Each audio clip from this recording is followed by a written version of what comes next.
Hébertistes, bonjour.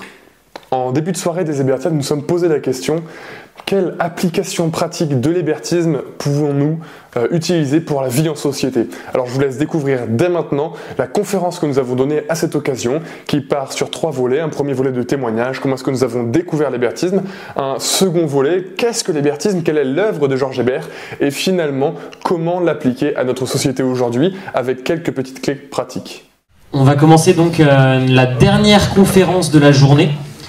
Conférence donc, vous l'avez compris, qui va parler d'hébertisme, de ce pourquoi on fait cette journée-là, de qui on est en tant qu'association. Alors bon, la plupart d'entre vous connaissez, mais le but c'est aussi d'aller un peu plus en profondeur que ce que vous pouvez voir le samedi matin, pour ceux qui viennent le samedi matin, pour ce que vous avez vu en formation, pour ceux qui sont venus sur des formations, pour les amis qui ont entendu parler en bouche à oreille. Donc d'aller un peu plus dans le fond. Alors la première question, c'est comment est-ce qu'on est arrivé là, sachant que la thématique générale qu'on a choisie en approche, c'est une réponse pratique de l'hébertisme pour la vie en société. Et donc d'abord, pourquoi est-ce qu'on est tous réunis ici aujourd'hui? Alors, par recommencer, peut-être très simplement. En fait, avec Audrey, nous sommes mariés depuis 25 ans cette année. Là, comme ça, c'est bon.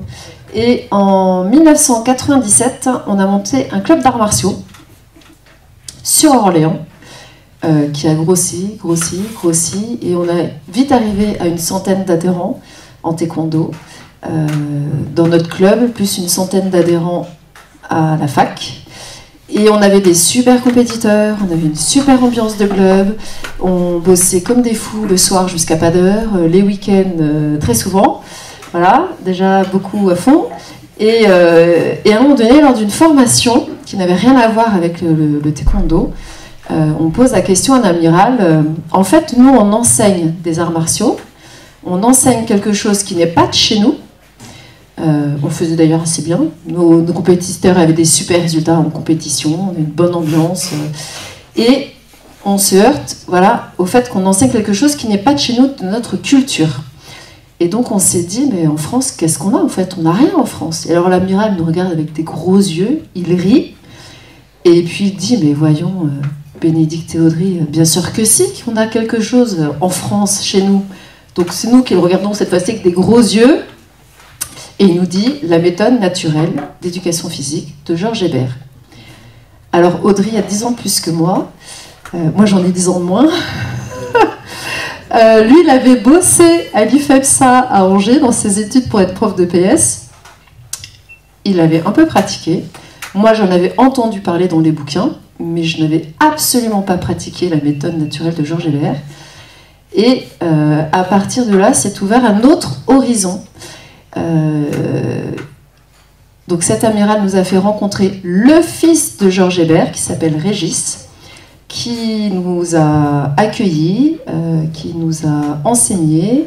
Alors Audrey était un super élève, moi moins parce que j'avais tous mes petits en bas âge, enfin tous mes grands en bas âge, donc j'allais moins souvent qu'Audrey. Mais voilà, Audrey est allée de nombreuses fois le rencontrer et il lui a transmis un héritage énorme.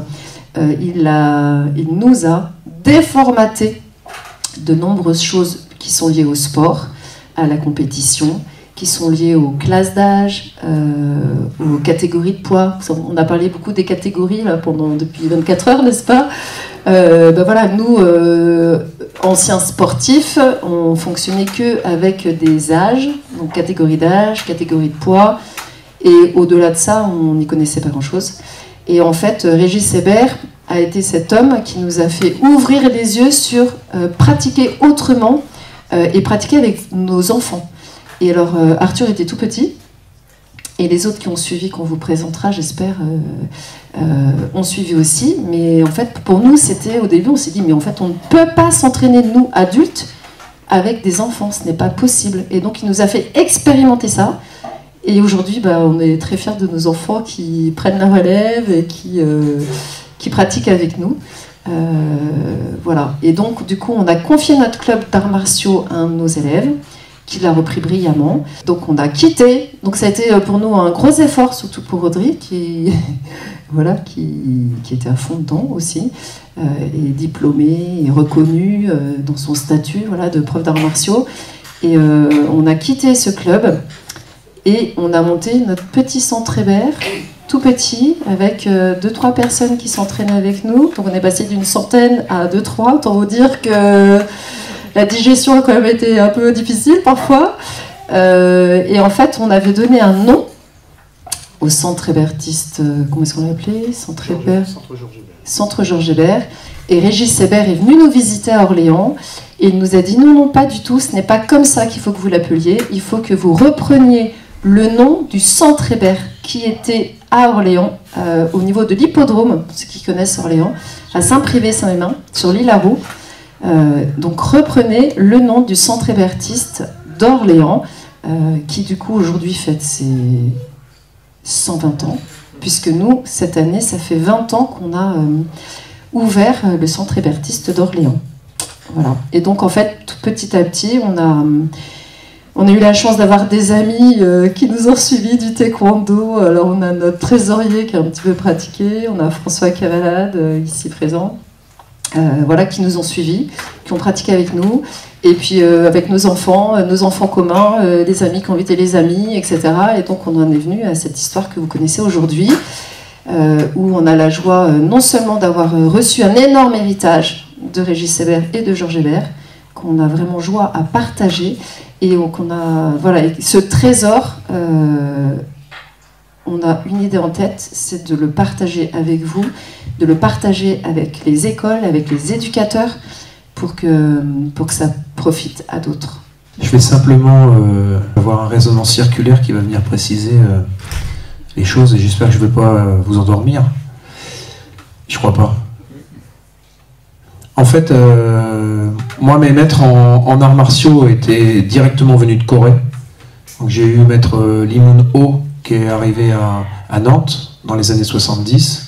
Il suivait maître Lee Kuan Yeung, qui était arrivé à Paris, qui est le plus grand maître en arts martiaux en Europe.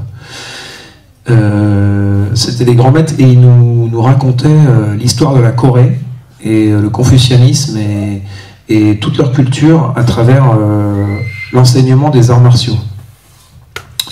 Et moi j'ai été très intéressé en tant que chrétien, j'ai toujours été, même si j'ai eu comme chacun de vous certaines conversions, j'ai toujours été intéressé par les arts martiaux et par aussi ce qui se passe ailleurs.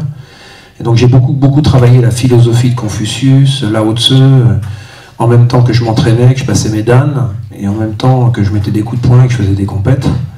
Et tout ça, ça m'allait bien, ainsi que l'histoire de la Corée, Corée du Sud, Corée du Nord. J'étais passionné par ça. Et en me passionnant par ça, et en même temps que je progressais dans l'histoire de mon pays et dans la culture qu'on diffusait, je me suis dit, mais c'est super bien ce qu'ils font pour leur pays. Et je me suis dit, bah tiens, on fait quoi chez nous? Parce que j'étais professeur d'éducation physique, et en plus, en lycée prévention violence à Paris, dans les zones les plus chaudes, j'ai eu des élèves qui étaient plus âgés que moi quand j'ai débuté, quand j'étais prof en lycée, qui vendaient de la drogue. Et je vais vous raconter une histoire, mais un de mes premiers cours de prof de PS, où on m'avait donné les classes les plus dures, parce que c'est comme ça qu'on accueillait les débutants, qui venaient, moi je venais de ma Vendée, où c'était à peu près calme, et j'arrive à Créteil. Et dans mon premier cours, j'ai pas le temps de poser les ballons de rugby au sol, ils étaient comme des fous furieux, ils ont fait une espèce de sioule sans règle, à se taper sur la gueule, et j'avais aucune autorité sur eux. Et je me suis dit, mince, je vais faire comment pour enseigner? Ils étaient plus vieux que moi, c'était des gros balèzes. Waouh! Donc ça a été un premier choc culturel. Et donc du coup, j'ai fait comme on m'avait pas appris. Hein. J'ai pris le plus balèze, je l'ai attendu qu'il rentre en dernier dans les vestiaires, il n'y a plus personne, je l'ai collé au mur, je l'ai décollé du sol en lui mettant la main sous le cou. Puis je lui ai dit, maintenant tu sais, le chef c'est moi, si tu veux rester le chef avec tes copains, il faut que tu travailles avec moi. Du coup ça s'est bien passé. Après j'ai fait un cours, mais faites pas comme ça, c'est pas un exemple. Bref. Mais ça vous montre aussi un choc culturel, il fallait transmettre une culture. Moi, je ne savais pas comment faire. J'avais appris pas à faire du sport aux élèves, quoi, mais avec de la didactique. Bon, après, il y a eu Orléans, la ZEP, etc., avec des super collègues, etc. Mais j'étais toujours pas content de ce qu'on transmettait aux enfants, aux jeunes. Je crois que c'était pas à la hauteur. Je crois que c'était du plaquage, pour reprendre ce que tu dis, Marc-Olivier. Donc j'étais très frustré. Et puis les arts martiaux, ça m'a satisfait un moment, mais j'ai vu les limites aussi. Puis c'était pas non plus notre culture, là, j'étais dans le cadre de l'éducation physique dans les classes, donc voilà. Et donc je reprends ce que dit Bénédicte, on a trouvé des réponses à travers le cheminement qu'on a eu avec Bénédicte, et ça m'a permis d'expérimenter aussi avec les élèves et de découvrir progressivement cet héritage. J'ai fait des essais avec des 6e, des 5e, des 4e, des 3e au collège, à l'université aussi, où on m'a ouvert les portes pour faire 2 fois 2 heures de créneau à l'université d'Orléans. Donc on a développé le club et on a vu les fruits que ça portait. On a vérifié les fruits que ça portait dans l'éducation physique qu'on pouvait donner, dans la transmission aussi, de la transformation physique et morale des personnes qui le pratiquaient, dans la joie qu'ils avaient, et puis nous aussi, comment ça nous édifiait dans ce rapport aux autres, dans ce rapport au monde, très positif. Et c'est comme ça qu'on en est arrivé à développer l'hébertisme et à changer complètement notre fusil d'épaule, et même à devoir abandonner les arts martiaux. Et un jour, il y a un gars qui me dit, mais comment tu peux faire ça? Je lui dis, tu sais, c'est comme si tu étais professeur de français en France, et que tout le monde parlait anglais. Le français n'existe plus. En 1925, à Orléans, le Centre Hébert, il compte 1000 adhérents. Et son président, c'est M. Cholet, qui est député maire d'Orléans. Il y a tout un pan de la culture qui était disparu, et l'intuition qu'on avait de la retrouver, ça paraît fou peut-être, ça vous paraît fou, en fait cette intuition, on l'a vérifiée, et on a retrouvé qu'en fait, ben non, c'est vrai, ça existait, et c'était notre culture. Il y avait l'éducation physique et il y avait le sport, et les deux étaient les deux versants qui s'équilibraient mutuellement. L'esprit de la joute avec la compétition, le défi, un certain esprit de domination, et une éducation physique altruiste, centrée sur le développement de la personne dans son entier, complète, qui vient équilibrer aussi, on va dire, les excès possibles de la compétition, et les nuancer, et offrir autre chose. Voilà un petit peu, dans ce parcours qu'a décrit Bénédicte, un petit peu les profondeurs, on va dire, des raisons profondes de ce développement, et de notre choix radical, en fait, de consacrer notre vie à l'enseigner, à le faire découvrir aux autres, à le faire vivre aux autres, à le faire découvrir. Et je vais terminer cette partie-là, retour sur le passé, les racines en tout cas du Centre Hébertiste d'Orléans, en vous parlant de moi, comment j'ai découvert et ce qui m'a attiré là-dedans. Alors moi, dans ma famille, c'est pas moi qui ai commencé l'hébertisme en premier, c'est d'abord mon père et mon frère, à une période où j'étais pas forcément toujours sur Orléans. Mais il me disait, ouais, quand tu reviendras, viens te rouler dans la boue avec nous, c'est génial, le samedi matin. Ok, moi je voulais ma grasse mat, mais ça m'amusait. Et donc plusieurs fois comme ça, j'ai découvert l'hébertisme juste par le jeu, par faire une activité sympa en famille. Et en fait, au fur et à mesure, je me suis rendu compte qu'il y avait un truc qui n'était pas tout à fait comme du sport, qui n'était pas tout à fait comme les activités que j'avais l'habitude de faire. Quelque chose qui pouvait rassembler chacun, le fait de le faire en famille, le fait qu'il y ait donc voilà, des petits, des grands, des sportifs, des pas sportifs, c'était pas grave. Vous en avez parlé tout à l'heure sur le fait de le faire en famille, que c'était important, qu'on peut le faire avec des parents et des enfants. Et du coup, et des grands-parents, on a sur le Centre Hébert parfois jusqu'à 3 générations qui s'entraînent ensemble, je trouve ça fabuleux. Et j'ai commencé à comprendre qu'il y avait peut-être quelque chose de plus que juste de faire du sport ensemble. Alors après, j'ai été un peu plus sur Orléans, donc j'ai pratiqué un peu plus régulièrement, j'ai commencé voilà, à essayer de comprendre un peu, de faire sens en fait, de comprendre ce que c'était, comment on le pratiquait, de me former. Et au fur et à mesure, en me formant, ça m'a donné à la fois une joie de pouvoir pratiquer, de pouvoir pratiquer ensemble, et de pouvoir pratiquer quelque chose où en fait le but c'est pas de faire une performance, le but c'est pas d'être le meilleur, mais le but c'est à la fois sur le moment de s'amuser et sur le long terme d'être meilleur, d'être fort pour être utile, avec une devise hyper forte, on pourra revenir dessus, mais être fort pour être utile. Ça change complètement le paradigme du sport. Mais pour faire court, un peu plus tard, avec Arthur, on a décidé de pouvoir monter quelque chose ensemble, qu'on a appelé après le CEFEN, le Centre de formation à l'éducation naturelle. Et en le montant, ça m'a donné une grande joie et surtout un grand espoir. Espoir parce qu'en faisant ça, en rencontrant aussi les autres personnes acteurs de l'éducation, je pense à Marc-Olivier, à Pierre-Joseph, à François-Xavier, à ceux que vous avez vus au long de la journée, un grand espoir sur ce qu'on pouvait faire pour demain. On a une éducation naturelle qui aujourd'hui s'essouffle un peu, pour faire un euphémisme. On a parfois des doutes comme ça sur l'éducation, etc. Et je trouve qu'il y a des outils pédagogiques qui sont là, qui existent, et qui demandent juste à être utilisés. Et je trouve ça fabuleux sur l'espoir que ça donne pour demain. Donc voilà, moi si j'avais un mot à retenir de tout ce qu'on a fait, c'était cet espoir-là, cette confiance qu'on peut avoir en l'avenir, parce qu'en fait, les solutions, elles sont là. Quand j'étais en seconde, je me suis posé la question, mais qu'est-ce que tu vas faire dans ta vie?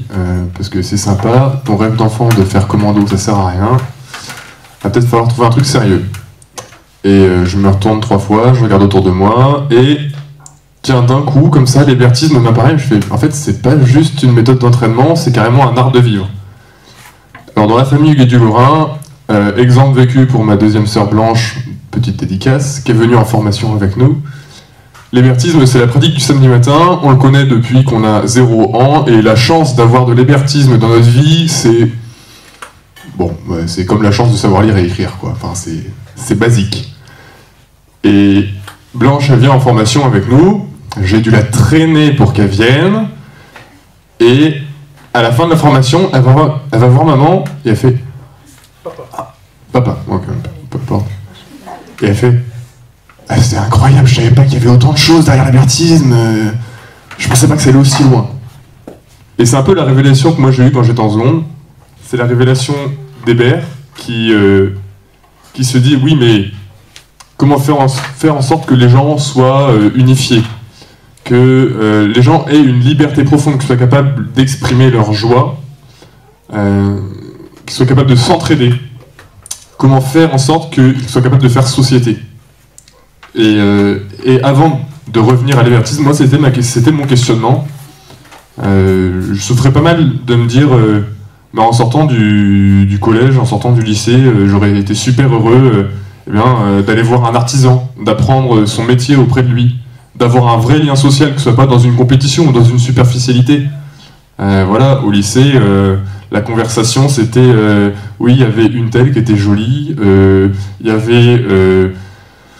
le groupe de potes qui tapait sur le groupe de potes et les gars qui parlaient de course automobile, quoi.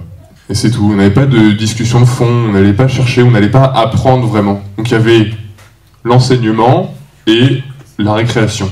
Et pour moi, il n'y avait pas d'unité entre tout ça. Et toute la question, c'est comment est-ce qu'on fait l'unité de tout ça? Et je relisais encore les appendices d'Hébert, avant-hier, et c'est toute cette vision de comment créer un village, comment créer un écosystème autour de la personne pour lui permettre d'atteindre un développement complet. Et c'est là tout le génie du retour raisonné à la nature d'Hébert, qui est de dire oui, l'homme primitif c'est super parce qu'il a un développement physique intégral, mais en même temps il n'a pas toute l'évolution de la civilisation, il n'est pas aussi développé dans l'entraide, dans la compréhension du vivant, dans l'entrée des sociétés. Typiquement, dans une société primitive, un handicapé, c'est beaucoup plus compliqué de le faire vivre. Or, aujourd'hui, la force de nos sociétés, c'est de pouvoir leur donner une place. C'est l'exemple, par exemple, des cafés joyeux qui permettent aux enfants handicapés, enfin, pas aux enfants du coup, mais aux adultes handicapés d'avoir un travail. Et donc, toute la problématique, c'était, oui, Hébert a eu ce génie-là dans l'éducation physique, et en fait, pourquoi est-ce qu'on ne l'appliquerait pas à la vie partout? Et c'est déjà aussi la réflexion qu'avait Hébert, alors il s'est déjà bien concentré sur l'éducation physique, et donc c'est pour ça qu'on s'est lancé tous dans l'hébertisme, et avec Amaury plus spécifiquement dans la formation. Et pour conclure ce petit chapitre, la discussion avec Amaury qui a fait qu'on a travaillé ensemble, alors Amaury il devait partir en humanitaire en Zambie, Et puis après une séance, moi je viens le voir et je fais « dis donc Amaury, ça te dirait pas, on achète un grand parc, on met un grand labyrinthe, on met des passages secrets partout, là on met une salle de conférence, un endroit pour faire des balles, on met des artisans là, et on met un centre émer ici. Ça te dit ?» Je fais « Ah ouais, c'est incroyable, on fait ça. » Et il est parti 6 mois en Zambie, et puis en septembre, donc presque un an plus tard, je reçois un appel « Ouais, salut, c'est Amaury, on avait discuté, tout te souviens de moi ?» Et c'est comme ça que les choses sont parties. Donc l'hébertisme, c'est vraiment la force de faire quelque chose d'intégral. Et on le voit hein, dans la séance, dans l'entraînement, si vous le regardez un peu. Merci Arthur. C'est pas évident d'avoir son fils qui... Et d'avoir son père. Et je pense que c'est pas évident de m'avoir comme père. Oui. Il y a des pratiques qui existent, qui ressemblent à la méthode naturelle ou qui récupèrent la méthode naturelle. Je vous ai montré la photo des rois de le corps qui développent le Mouvenat et réveiller le paléolithique qui était en vous dans la revue Sport et Vie. Très intéressant. Mais c'est pas, il y a du vrai là-dedans. C'est pas complètement fou non plus. C'est-à-dire qu'en fait, quand Hébert constate à l'irruption de la montagne Pelée, comme il a pu le constater dans d'autres situations de crise, que les animaux savent où aller se mettre à l'abri, que les indigènes, on les appelait comme ça à l'époque, savent où aller se mettre à l'abri, mais que les gens, soi-disant civilisés, sont soit sidérés par l'événement, mais de manière majoritaire, soit complètement abrutis et vont se mettre dans la lave ou aux endroits où ils sont plus sûrs de mourir, il se dit, il y a un petit problème là. Sont-ils vraiment civilisés finalement? Parce qu'il y a une déconnexion, ils sont complètement déliés du réel, de la réalité de la vie telle qu'elle, dans la perception immédiate de ce qui se passe, dans la capacité d'avoir reçu aussi les ressources, ou développé les ressources pour faire face aux situations. Et du coup, ils sont pas du tout à même de... Finalement, ils sont pas du tout civilisés. Alors, ils ont des beaux souliers vernis, ou des beaux costards comme celui que j'avais hier. Mais en fait, c'est tout, quoi. Il n'y a rien derrière. C'est vide. Il y a l'apparence, il y a la coquille, mais elle est vide.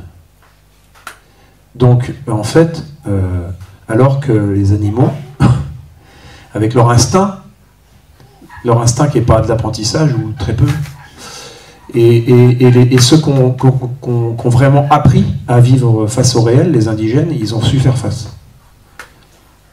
Alors pourtant, on a une culture, certains voudraient qu'elle soit surnaturée, comme les nazis. Les nazis, c'était la surnature, c'était le surhomme, le mythe du surhomme.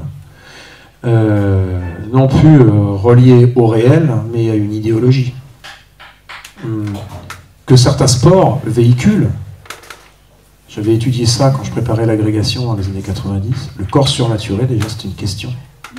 Aujourd'hui, on parle du corps, comment on dit, transhumanisme, voilà. C'est déjà le début du transhumanisme. Et là, on n'est plus non plus dans le réel.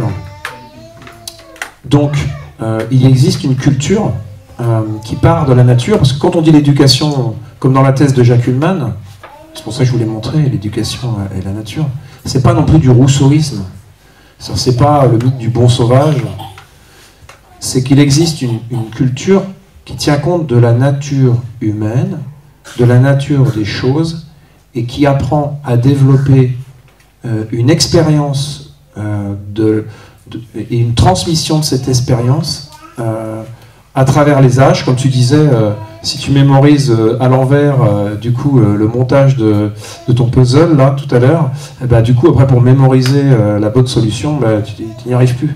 Donc il y a un ordre pour ça. Et en fait, Georges Hébert, il a redécouvert, on dit qu'il n'est pas un inventeur, on dit que c'est un découvreur. Il a découvert l'ordre naturel de l'éducation physique pour qu'elle soit efficace. C'est pour ça d'ailleurs que toutes les forces spéciales, elles, on leur fait pratiquer la méthode naturelle avant de leur préparation militaire. Parce qu'il faut vraiment leur donner les codes de développement de leurs facultés physiques, mentales et morales pour pouvoir y mettre la formation militaire derrière. C'est pour ça que depuis le général de Villiers, ça a été réintégré dans la formation militaire et dans le guide du moniteur que j'ai ici de l'armée. Mais en fait, et c'est de la même façon, quand il y a eu la situation de crise en 1916, qu'on était vraiment sur le point de tout perdre, il a fallu réentraîner les troupes, on est venu chercher Georges Hébert, et c'est là qu'il a créé le parcours du combattant. Donc c'est pas une méthode militaire qui ensuite est passée dans l'éducation, c'est une méthode d'éducation efficace, qui parce qu'elle a été efficace, quand on est en situation de crise, il est bon de rendre les gens en capacité de répondre, donc là on l'a utilisé. C'est vraiment une question de liberté. Je ne sais pas si vous comprenez. Fondamentale dans l'expérience de l'éducation.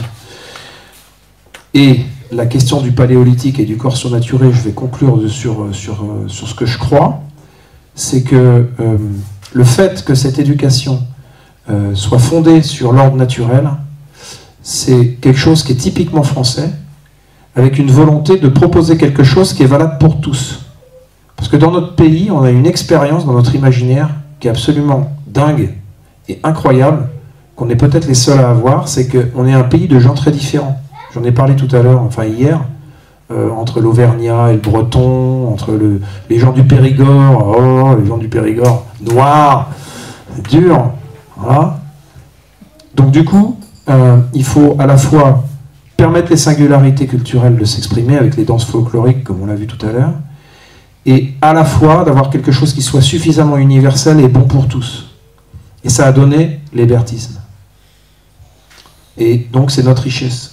Et c'est valable pour tout le monde, y compris ceux qui ne sont pas français, bien entendu, parce que c'est valable, c'est le développement du corps humain et dont toute l'humanité pourra en bénéficier. Et en même temps, on a cette richesse d'avoir le mérite que ce soit développé et partie de la France. Donc c'est notre patrimoine aussi. Donc c'est très beau et c'est très important, et ça valait le coup, du coup, de faire ce qu'on a fait avec Bénédicte. Et Hébert est allé beaucoup plus loin avec une vision dont Marc-Olivier a utilisé un mot tout à l'heure, une vision holistique, qui combine à la fois notre développement intégral personnel, mais aussi dans un environnement total, c'est-à-dire prendre en compte la nature dans toute sa diversité, le cosmos, etc. C'est ça, holistique. Et cette éducation holistique, il l'a développée aussi à travers l'idée qu'il fallait créer des espaces qui permettaient aux personnes, alors il faut se dire qu'on est au XXe siècle hein, quand il écrit ça, hein, avec tout ce qu'ils ont, toutes les deux guerres qu'on a vécues, les choses assez monstrueuses, il fallait que les personnes puissent avoir des espaces où ils puissent se développer et s'épanouir. Il a créé un mot qui est très peu connu, qui correspond un petit peu à ce qu'on fait aux Hébertiades. Il a créé des champs débats, le s'ébattre, accent aigu, de terre, pour permettre personnellement et communautairement de vivre à un endroit de louange, tu vois, Charles, dans les parcs, de faire des parcs. C'est là que l'idée de faire des parcs, c'est lui qui l'a inspiré aussi en France. Pour pique-niquer, etc., mais aussi pour s'entraîner, pour vivre, voilà, un écosystème, construire un écosystème favorable au développement intégral des personnes dans un milieu naturel ou un milieu qui éduque à se mouvoir dans le milieu naturel. Donc, ce fameux champ débat, c'est ce que vous avez vécu aujourd'hui dans l'hébertisme, et ça donne une idée de ce qu'est une conception de l'éducation intégrale sur ces 2 jours, avec toutes les conférences qu'on a pu avoir. C'est un espace protégé dans lequel les familles vont pouvoir venir se développer, se ressourcer par rapport au réel. C'est pas un paradis terrestre non plus. Voilà, il y a un champ énorme de développement pour une véritable culture de l'éducation qui émane de l'hébertisme, comme l'a dit Bénédicte, avec un patrimoine énorme dans lequel on peut insérer les récits de notre histoire humaine. Voilà. Pour ça aussi que j'ai emmené l'histoire universelle des explorations, parce que je trouvais qu'avec les enfants, raconter des récits d'exploration, ça transmet vraiment plein de belles choses. Hébert, il synthétise très efficacement la méthode naturelle. Il donne 3 axes fondamentaux, 10 familles d'exercices que vous connaissez ou que vous irez chercher. On a fait déjà des vidéos sur le sujet, etc. Et il a établi des principes pédagogiques. Ça peut être intéressant d'en prendre 2. Il y en a un peu plus d'une vingtaine. mais qui peuvent illustrer de manière très concrète comment est-ce qu'on utiliserait une expérience hébertiste pour la vie en société de manière générale. Et peut-être peut-on prendre aussi l'axe de l'éducation. Sachant que pour moi, l'éducation, c'est pas seulement dédié aux enfants, mais aussi aux adultes. L'éducation, c'est toute notre vie, c'est un entretien. On peut prendre donc la liberté d'action et l'émulation. Je ne prends jamais sur ces 22 principes pédagogiques de la méthode Hébert, synthétisés pour certains par 15, puis nous on est revenu aux 22 parce qu'ils sont tous importants, et quand on synthétise sur 15, ça veut dire qu'on en soude 2 qui sont pas... Il y a la liberté d'action, et Arthur, tu sais que j'ai jamais parlé de liberté d'action sans le lier à un autre principe de solidarité. C'est-à-dire qu'en fait, dans l'enseignement de l'éducation et dans cette éducation qui est donnée, on donne en parallèle les clés et la capacité d'être libre d'agir, et on le lie à la solidarité avec les autres. Ça, c'est aussi quelque chose d'assez énorme. Et je voudrais juste dire quelque chose de transition entre ce que tu viens de dire, ce que je viens de dire et ce qu'on a dit juste avant. C'est une citation de Madame Clémenceau Jacquemer, qui va visiter le collège d'athlètes de Reims en 1913, parce qu'ils veulent voir ce qui se passe là-bas. C'est vraiment bizarre, tous ces enfants qui s'entraînent. Pareil, il y a plus de 1000 adhérents. Il y a toutes les écoles qui vont s'entraîner à Reims, comme à Orléans. Et elle raconte, elle commence, elle dit: il faut voir les élèves évoluer au milieu du stade dans la joie et la liberté. Parce qu'à l'époque, c'était très austère, l'école. Et là, on voit des élèves évoluer. J'ai mis des pointillés dans... Je n'ai pas tout mis, la citation, dans le livre qu'on a écrit avec Bénédicte et Arthur, mais je vous détaille de mémoire, parce que c'est dans l'historique documentaire. Elle est là, et puis c'est une vieille dame très expérimentée. Il y a des inspecteurs d'éducation nationale qui sont là, qui viennent voir, c'est bizarre ce qui se passe là-dedans. Et on reconnaît les nouveaux parce qu'ils ont plein de coups de soleil. Et les autres sont tous bronzés. C'est comme ça qu'on les reconnaît, les nouveaux. Et elle développe là-dessus sur l'aspect physique, transformation physique. C'est dingue ce qu'ils arrivent à faire. Ils sont ébahis de voir l'agilité de ces hommes et de ces femmes et de ces enfants. C'est pas commun à l'époque, à notre époque non plus, je vous le garantis.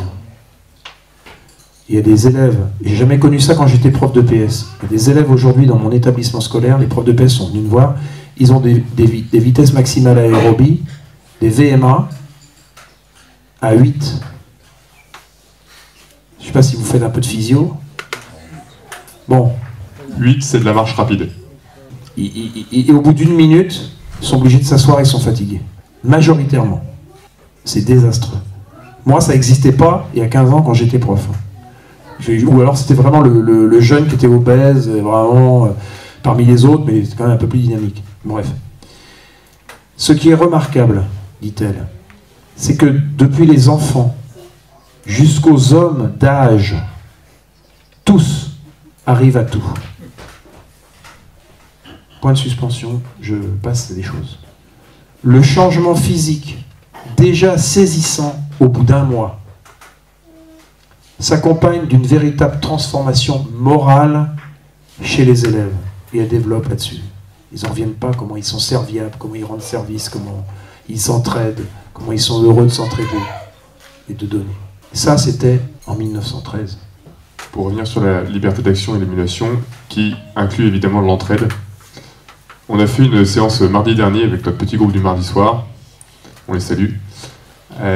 Et j'ai proposé à une connaissance de venir avec nous. Et en l'occurrence, elle a un déficit nerveux au niveau de la moelle épinière qui fait que sa jambe droite, elle ne peut pas la rabattre normalement, donc elle ne peut pas courir, elle marche difficilement. Voilà, donc elle fait une grosse rééducation. Elle a très bien évolué et avec l'hébertisme, voilà, j'essaie d'aider. Et je lui ai proposé, est-ce que ça te dirait, on va faire une course d'obstacles à Pithiviers le week-end prochain, voilà, si vous voulez venir. Et donc on a fait, bon, il va quand même falloir qu'on s'entraîne. Donc ce mardi, je l'invite Et comme elle ne peut pas courir, mais que bon, une course d'obstacles de 5 km sans courir, ça va être très très long, on va prendre un brancard. Donc vous voyez les brancards là qui étaient dehors. J'avais dit, si vous voulez faire une option avec brancard, ça peut être marrant. Et donc on est 13, je crois, à peu près, 13, 14, peut-être 15, 11, ah bah, 11 en fait. Et on part faire une séance sur les bords de la Loire avec notre brancard. Et là, on a vraiment vu la notion d'entraide, d'émulation et liberté d'action. L'émulation, bah, en fait, on est dans la séance et tout le monde, on fait un seul corps. De fait, le groupe est solidaire, pas au sens de l'expression d'une solidarité, mais d'un objectif commun.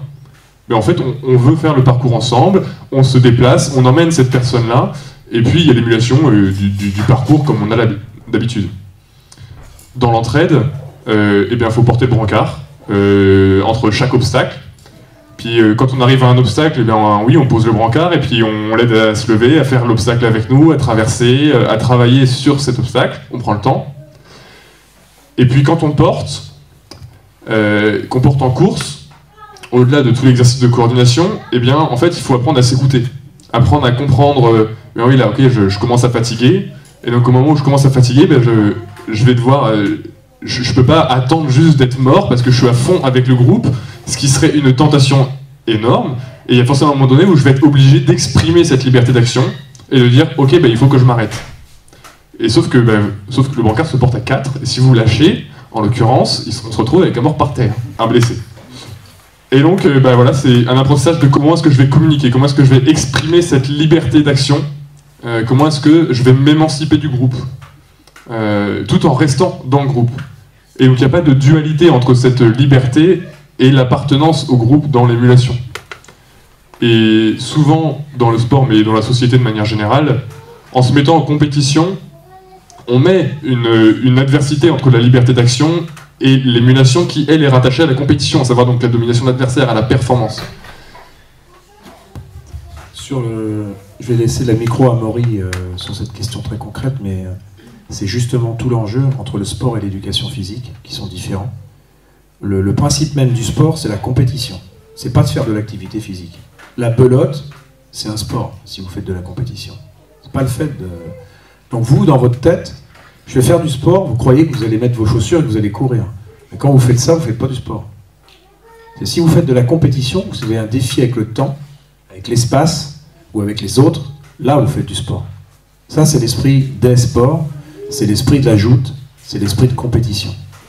Par extension, on a fait de l'esprit sportif appliqué à certains exercices physiques. Mais en vrai, c'est pas le cas. Et l'esprit de compétition, qu'est-ce qui peut le nuancer? Est-il le tout, l'objectif de l'activité qui est proposée? Et si tel n'est pas le cas, pourquoi pas? Pourquoi la compétition ne serait pas le tout? Qu'est-ce qui fait que finalement l'objectif de vaincre l'autre ou de me vaincre moi-même ne serait pas le tout? Est-ce que c'est l'objectif du sport? Et est-ce qu'il y a dans la société quelque chose qui dit et qui peut nous faire comprendre, au-delà de nos valeurs à nous, qui sommes ici présents anthropologiques, parce qu'on n'est pas les seuls à vivre dans la société, qu'est-ce qui fait qu'on a un frein ou autre chose à proposer? Je ne sais pas si vous avez la réponse. Moi, j'en ai une. Ben, le frein, c'est qu'on a tout simplement autre chose à proposer. Et quand, par exemple, on parle d'éducation physique et de sport, quand on parle d'hébertisme, on parle d'émulation, comme le dit Arthur. L'émulation, ça peut être dans l'entraide, ça peut être aussi dans la compétition, qui propose un défi modéré. Un défi qui va jusqu'où? Est-ce que, moi j'ai vu des entraîneurs de judo, et surtout de taekwondo, qui disaient à leurs élèves, si tu veux gagner, il faut que tu penses à tuer l'autre. Il faut que tu le tues. Il disait ça à un gamin de 15 ans. Il faut, parce que si tu ne penses pas à le tuer, tu perdras. Oui, j'ai vu des supporters à un petit niveau, hein, jeter des canettes sur la tête du compétiteur, sur le tatami, depuis les tribunes, parce que leur candidat perdait.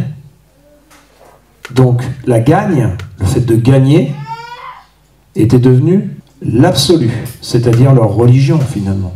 Parce que ce qui est absolu, c'est la religion. Donc il n'y avait plus de modération, et il n'y avait plus d'autre enjeu que celui de gagner la compétition. Donc en fait, l'émulation, ou ce qui est proposé dans une saine éducation, comme on dit, c'est une compétition qui doit forcément être régulée, aussi dans l'esprit, pas que dans la forme du geste ou du développement physiologique et physique, mais aussi dans l'état d'esprit moral qu'on va proposer à la compétition. Et cet état d'esprit moral, au fond, finalement, qu'est-ce qui le fait exister et pourquoi il existe? Parce que pour ces gens-là, il n'existait pas, et c'est normal de dire aux jeunes, c'est des éducateurs qui disaient ça aux jeunes. Et qu'est-ce qui fait qu'ils ne vont pas leur dire ça? Quelle formation ont-ils reçue? Vous voyez, c'est très important, on va très très loin là.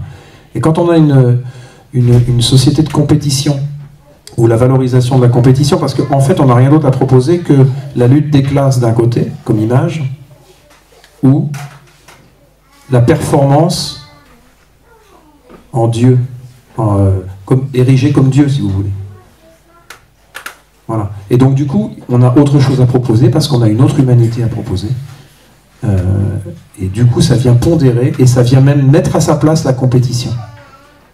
Du coup, elle devient positive parce qu'elle crée l'émulation. On la pondère, on la tempère. La tempérance, ça, c'est la maîtrise de soi. C'est une grande vertu. On la tempère par l'amitié de l'autre, envers l'autre. Moi, je voulais juste rebondir là-dessus sur quelques exemples très concrets.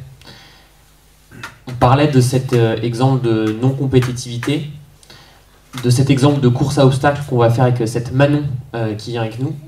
Et je voulais insister sur la place de chacun, par exemple, dans cette course-là. On pourrait se dire, oui, mais moi, une course à obstacles comme ça, c'est déjà très compliqué. Si en plus je mets des obstacles, en plus, ça va être complexe.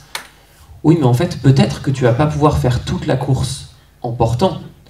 Mais si ne serait-ce qu'à un moment, tu prends ta place, tu portes sur 100 mètres, peut-être que ça permettra à quelqu'un d'autre, qui lui a la capacité physique de faire quasiment toute la course, de se reposer sur ces 100 mètres et d'être requinqué pour finir la course.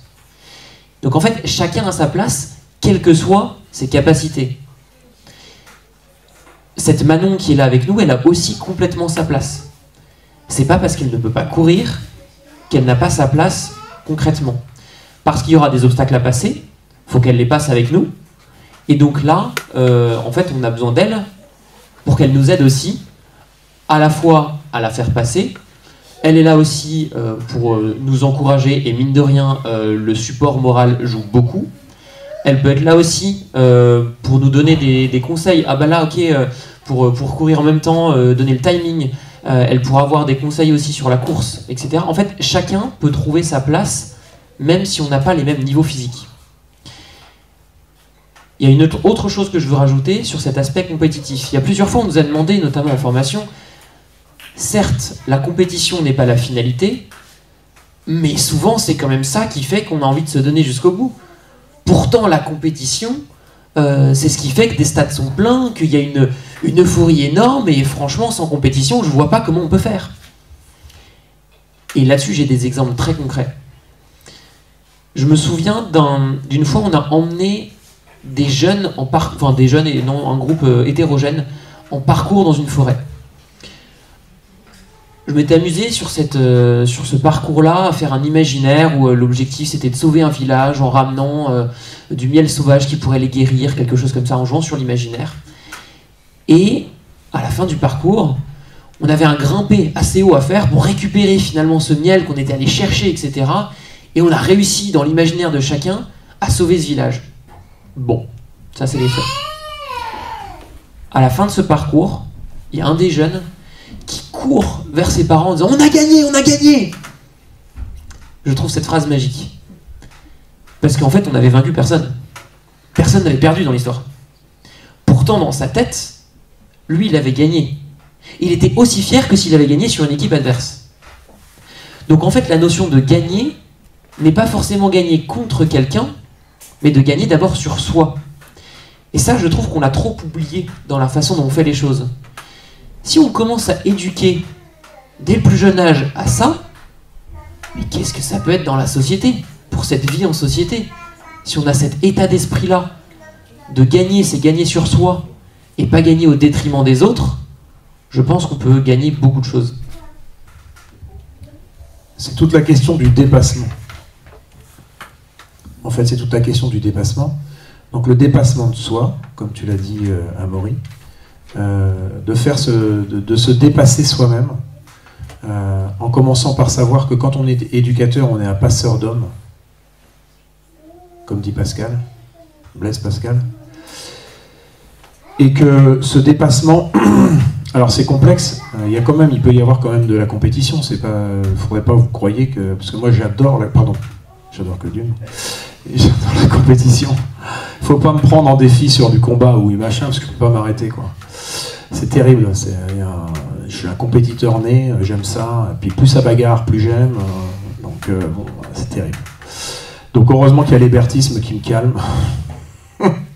Des choses comme Amaury, me raconte des belles histoires, ça m'aide.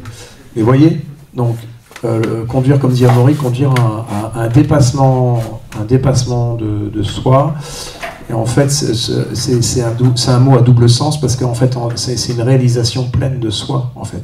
Mais dépasser ses passions, comme nous a dit François-Xavier hier, en les conduisant, c'est un sacré dépassement, en conduisant le chariot ailé de notre concupiscibilité et de notre irascibilité, le cheval blanc, le cheval noir, utiliser notre intelligence pour comprendre et faire ce qui est bien, contempler aussi, grâce à nos sens, en miroir à notre intelligence, la beauté d'une action, d'une relation, d'un paysage. Voilà, tout ça, c'est un dépassement. Être capable de ne pas se laisser embarquer dans la rage de vaincre aussi, va jusqu'où, hein, vous savez qu'en défense, j'enseigne, et puis Amaury et Arthur m'ont repris le flambeau, mais j'enseigne 3 mots entre combativité, agressivité et férocité, qui sont le point de basculement entre l'humanité et la bestialité. Et c'est très important. Donc il faut se maîtriser, il y a une maîtrise de soi, avoir une tempérance, parce que on l'a vu dans certaines luttes, des fois ça peut basculer, quoi. Voilà, on peut être embarqué aussi par ses passions, des passions destructrices aussi, mais on peut aussi les conduire, et là c'est ça le dépassement, le conduire dans leur plus belle réalisation individuelle et collective, personnelle et communautaire. Et c'est ça que vient apporter aussi l'hébertisme, pas seulement sur le plan physique, pas seulement pour stimuler le paléolithique qui est dans nous, mais surtout l'humain, l'homme, au sens homme et femme, désolé, je dis homme, parce que vous aussi vous êtes un homme, vous êtes humain, pleinement humain, et donc accomplir son humanité, et y compris dans la compétition, hein. Mais attention, pas n'importe comment, voilà. Vous comprenez, c'est ça. L'enjeu, il est pour nous dans notre partie du corps, sur ce plan-là, par rapport à la société, et les jeux du stade, moi ça m'intéresse pas, mais je comprends que ça puisse intéresser les autres, donc je sais pas, je critique pas. Voilà, mais par contre, ça peut m'intéresser, mais quand c'est dans ce contexte aussi, ça reste un exemple de maîtrise de soi, de beauté du geste, d'accomplissement, oui. Mais si c'est les jeux du stade deviennent les dieux du stade, je suis plus d'accord. Voilà, un équilibre. Juste une chose par rapport au thème hyper connecté, mais à quoi? En fait, on remarque que, et par rapport à la joie dont on parlait, un cours ou une séance Hébert qui ne produit pas de joie, on a tout faux, quoi. C'est pas bon. Et pourquoi est-ce qu'il y a de la joie? Eh bien, je pense que le fait qu'il y ait une unité entre notre cœur, notre esprit et puis notre corps, en fait, ça nous aide à nous réaxer et ça nous revertèbre. Et du coup, ça produit que des bons fruits. Et en plus, on est reconnecté à soi, on est reconnecté à ceux qui nous entourent, et à la nature, et donc ça ne peut aussi porter que des bons fruits.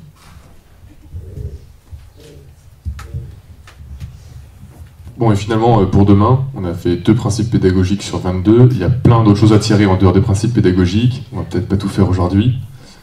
Mais il y a quelque chose que j'aime bien et qui peut nous aider, chacun d'entre nous, c'est de se dire comment est-ce que moi j'envisage ma vie en société, et tous ceux qui montent des grands projets l'ont compris, c'est la débrouille.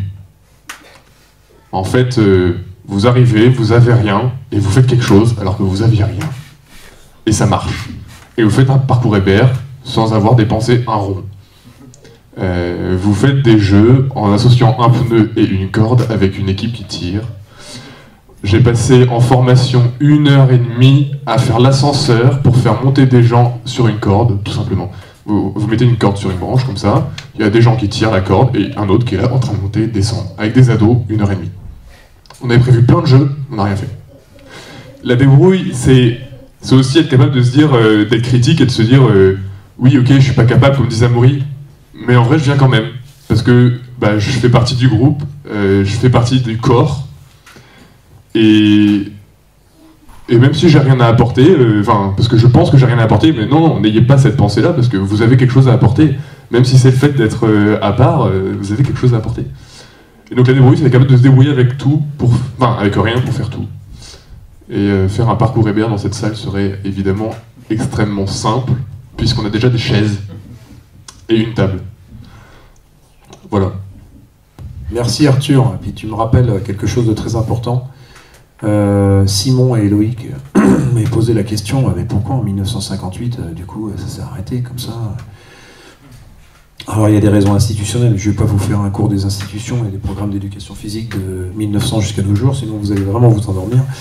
Mais quand même quelque chose d'intéressant, c'est que à cette époque-là, en France, on prépare les JO de Rome en 1960, et il faut savoir que il y a un gros enjeu économique aussi, géopolitique, d'une part. Et d'autre part, il y a 2 grandes idéologies qui se font la guerre. C'est la guerre froide, à l'époque. Donc il y a le bloc de l'Est avec la pensée marxiste et la lutte des classes. Et il est bon d'avoir des gens qui se tapent sur la gueule, parce que c'est vraiment ça, la lutte des classes. Donc des équipes qui s'affrontent et qui luttent. Ça donne le miroir d'une société, d'où aussi pourquoi l'URSS a beaucoup valorisé le sport à l'époque, parce que c'était un miroir de l'idéologie qu'il portait. Et il fallait aussi que ce soit venu de l'idée. C'est-à-dire qu'il fallait que le sport soit de beaucoup de choses inventées, donc loin de la nature, loin des réalités. Il fallait que ce soit la pensée humaine qui soit le miroir de la lutte des classes et non la réalité humaine. Première réponse.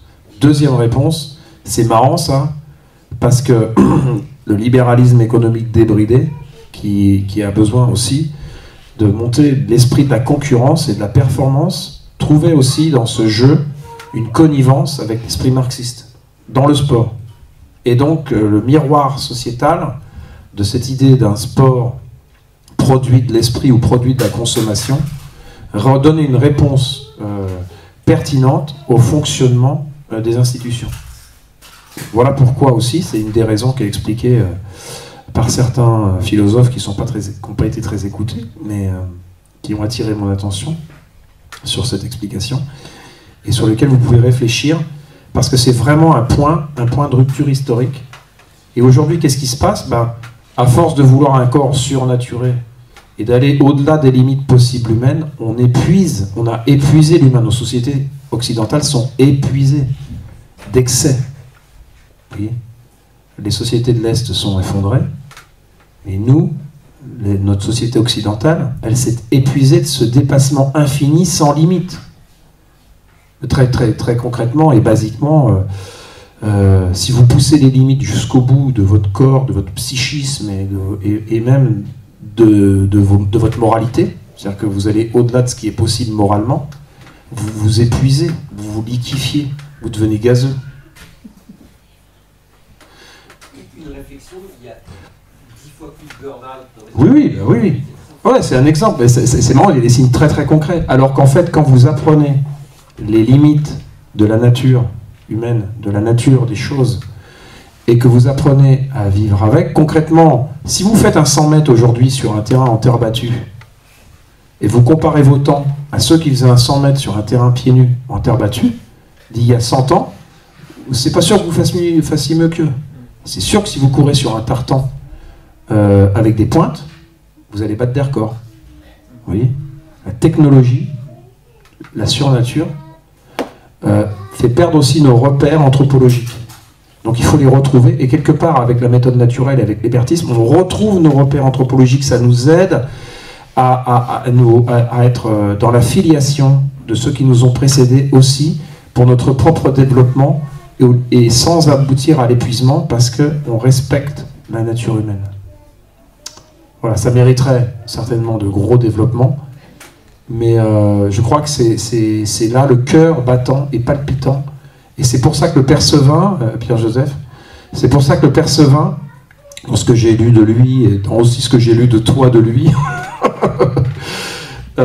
c'est pour ça que le Père Sevin a voulu mettre l'hébertisme au cœur du scoutisme, pour que ce soit une sorte d'antipoison aux dérives vers le n'importe quoi. Il fallait revenir au réel. Voilà, merci à tous. Merci Arthur. Je vais même pas essayer de conclure parce qu'on est à 1 heure. C'est très frustrant, 1 heure. On a envie de rebondir dans tous les sens. Éventuellement, est-ce qu'on a un petit peu de temps pour les questions? Quelques questions? Comme ça, vous êtes responsable du temps, c'est bien. Pas de questions, on va manger. Questions, on va pas manger. C'est bien qu'il y ait des questions. Non, c'est bien, c'est 1 ou 2 questions. Je résume la question pour ceux qui n'auraient pas entendu. On est dans une société recherche de ce type de sport. Pourquoi l'hébertisme n'émerge pas plus que ça?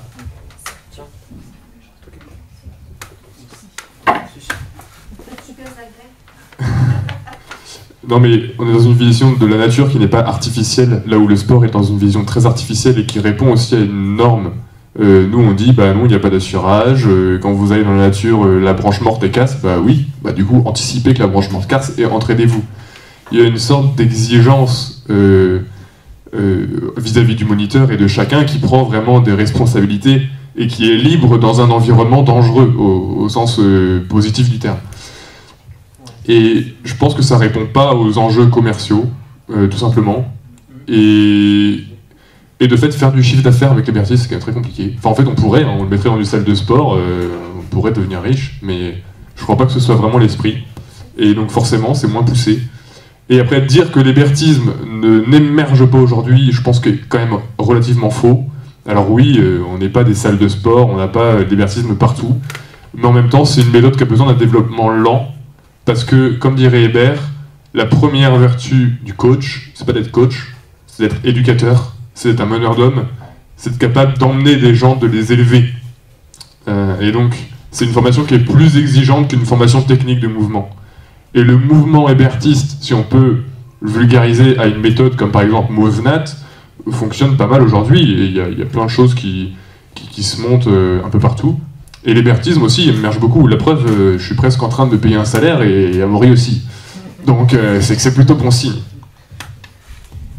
Je dirais juste aussi que on peut faire de l'hébertisme sans matériel, dans une plaine comme ça. Et donc visuellement, il se passe rien. Visuellement, il n'y a rien. Et les moniteurs, ils font du bon sens. Donc en fait, c'est simple, tout le monde peut en faire, c'est facile. C'est une vision un peu erronée, vous l'avez compris, de la réalité, parce que ça nécessite pour les moniteurs d'anticiper et de connaître assez finement la méthode pour pouvoir s'adapter et faire quelque chose d'efficace et d'utile. D'où la difficulté parfois. Tout à fait, les jeunes, vous êtes vraiment bien formés. La responsabilité, c'est une révolution anthropologique. La responsabilité. La responsio, en latin, c'est prendre soin de. Et c'est prendre sur soi sa part de responsabilité dans toutes les choses. Il y a la responsabilité est au cœur de la méthode naturelle et de cette éducation. C'est à contre-pied de la culture dominante, tout simplement, Nicolas. Et donc, comme dit Arthur, ça met extrêmement du temps de reconstruire notre culture. Nous-mêmes, on est formatés. On doit accepter. Moi, j'ai mis un temps fou pour accepter certaines choses qui aujourd'hui me paraissent évidentes, mais c'était pas du tout évident il y a 20 ans. Et pourtant, voilà. Donc c'est comme dit Arthur, il faut énorme, et comme dit Amaury, c'est une révolution, c'est une sorte de révolution dans le système de pensée, de nous réapproprier notre propre culture, de nous réapproprier notre manière d'appréhender le danger et la gestion du risque et la responsabilité. Et on a mis 6 ans à stabiliser notre formation de moniteur. Maintenant, elle est bien. Je veux dire qu'elle est vraiment très bien. Mais on a mis 6 ans. Yves ? Je reviens juste sur la discussion d'exposé que vous aviez fait sur l'affaire Montagne-Pelé, là, tout ça, de l'homme, comme vous disiez, prétendument civilisé qui n'a pas eu le bon sens de s'éloigner du volcan. C'est pire que ça en plus. Comment ? C'est encore pire que ce que j'ai dit. Il y avait ce premier élément, il y avait le deuxième élément mais quand même ce côté civilisation qui fait que l'homme, maintenant nous on peut mieux prendre en charge une personne handicapée qu'on le ferait au fin fond de la jungle ou au paléolithique.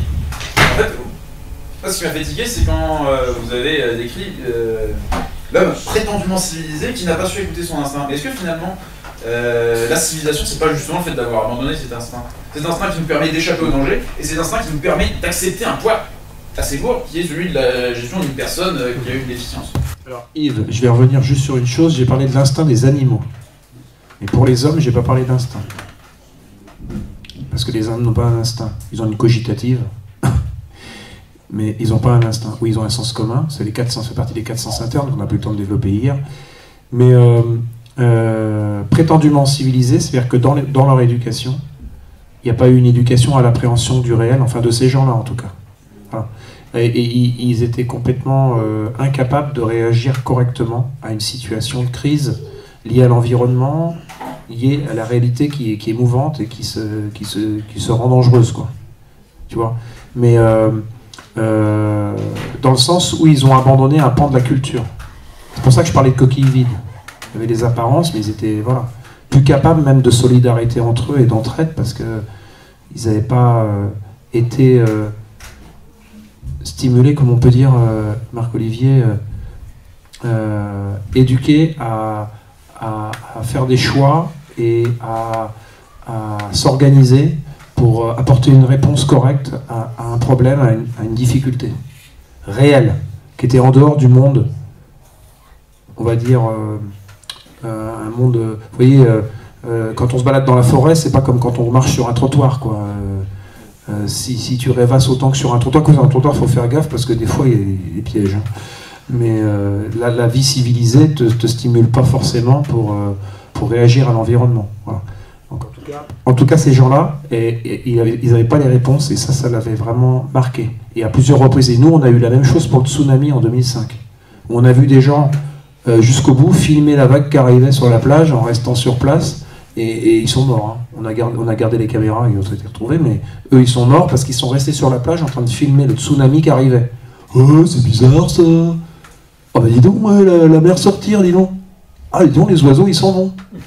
Ah, dis donc, pourquoi il court lui? Ah merde! Trop tard. T'es mort. Ah ouais. Pas d'analyse du réel, complètement déconnecté. Excuse-moi, c'est pas délié. Vous voyez, c'est pareil, hein, dans 2005, c'est plus récent que la Montagne-Pelé. Mais c'est ça que je voulais dire. On peut dire quand même que la société a une tendance à l'artificialisation et à l'oubli du réel. Parce que, oui, en fait, c'est confortable, et comme on est tous ensemble et qu'on est plus fort, bah oui, un petit danger qui serait anodin, qui nous aurait appris à nous prémunir de plus grands, eh bien, n'est plus. Typiquement, faire une séance dans un gymnase, vous risquez pas de glisser. Ou en tout cas, le sol est toujours le même toute l'année, et l'humidité est toujours la même toute l'année, la température en fonction du gymnase peut varier, ça dépend du budget, mais globalement, ça varie moins que dehors. Alors que dehors, vous courez, vous êtes sur un sol glissant, vous êtes sur un sol dur, vous êtes sur un sol déchirant, et par exemple, on a un basketteur qui vient s'entraîner, qui saute vraiment très bien, et on part en parcours, et bien là, on saute au-dessus d'un buisson, tout le monde saute au-dessus du buisson, il fait 1 mètre par 1 mètre, Et lui, le basketteur, il traverse le buisson parce qu'en fait, il n'avait pas prévu que la boue, ça glisse. Et donc, il s'est rattablé dans le buisson. Voilà, c'est tout bête. Et en fait, il a pas suffi. Il manque pas grand-chose pour qu'il apprenne à prendre appui sur un sol glissant. Mais c'est ce simple constat du fait que la réalité, si on oublie la réalité, si on est trop artificiel, la réponse est directe. Eh bien, quand on revient dans la réalité, la réponse est directe. Revenir sur la devise « être fort pour être utile ». Alors, la devise complète, à qui on a demandé à Hébert d'enlever du mur, à l'époque, dissertation à l'armée, c'est être fort pour être utile, pour se sauver soi-même et sauver les autres. Ça, c'est la vraie devise complète. Donc ça, c'était sur une plaque qui était mise à la caserne, où Hébert entraînait les moniteurs, et on lui a demandé d'ailleurs de l'enlever à l'époque. Voilà. Et donc, est-ce que ça répond à ta question? Parce que, en fait, même moi, j'étais gêné à l'époque par mon formatage de pensée sur le mot utile. Parce que j'avais pas étudié Aristote à l'époque.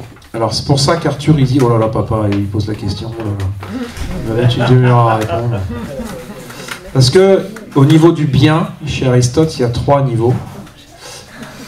Non, je vais pas développer. Je vais pas développer. Mais c'est simplement que, en tout cas, quand on dit pour être utile à soi et sauver les autres, voilà, on comprend ce que ça veut dire. C'est-à-dire qu'en fait, si vous voulez, par contradiction, j'ai dit que moi, quand je faisais de la musculation, j'ai dit c'était être fort pour être inutile. Et là, par contradiction, je trouve que ça fait bien comprendre le mot être fort pour être utile. Quand tu fais de la gonflette, tu es fort pour être inutile. Et même ridicule. Alors, je nuance quand même. L'aspect inutile est aussi dans la manière de faire le geste. C'est-à-dire que si vous avez un mouvement qui est analytique et répétitif, il n'est répété que pour un geste. Si vous l'utilisez dans des conditions tout le temps différentes, eh ben, il devient beaucoup plus applicable dans n'importe quelle situation. Voilà. Je ne vais pas plus développer sur cette partie-là, mais c'est très intéressant. Et je voulais rebondir sur ce qui a été dit avec un exemple très concret qui, Charles, va pouvoir peut-être faire écho à ce que tu viens de dire aussi. Si vous avez regardé cet été les Jeux Olympiques, et notamment le saut en hauteur, vous avez sans doute vu une technique utilisée par tous les athlètes. Cette technique, c'est le saut dit Fosbury, du nom de celui qui l'a développé. Donc c'est un rouleau dorsal. On passe dos à la barre, pour être plus précis, c'est vrai. On passe dos à la barre, c'est-à-dire que l'athlète court, arrive en diagonale de la barre à sauter, passe le dos vers la barre et retombe le dos et la nuque en premier sur un gros tapis qui va amortir sa chute. Si vous apprenez ça à toute une génération, notamment à des enfants, le jour où ils auront besoin de sauter au-dessus d'un mur parce qu'il y a un chien qui leur court après, le jour où ils auront besoin de se réchapper, de se rétablir d'une chute qu'ils auront fait, leur réflexe va être de se retrouver sur le dos. C'est sur cet exemple que se termine la 4e conférence des Hébertiades, avec un remerciement particulier à la Clinique de l'Archette et à Géoclimat. Pensez à vous abonner, parce qu'on va faire vivre cette chaîne de manière beaucoup plus régulière que ça ne l'était. Et n'hésitez pas, si vous voulez participer à la chaîne YouTube, mettez un commentaire avec vos questions et on les utilisera pour faire des réels et des vidéos. Allez, à bientôt!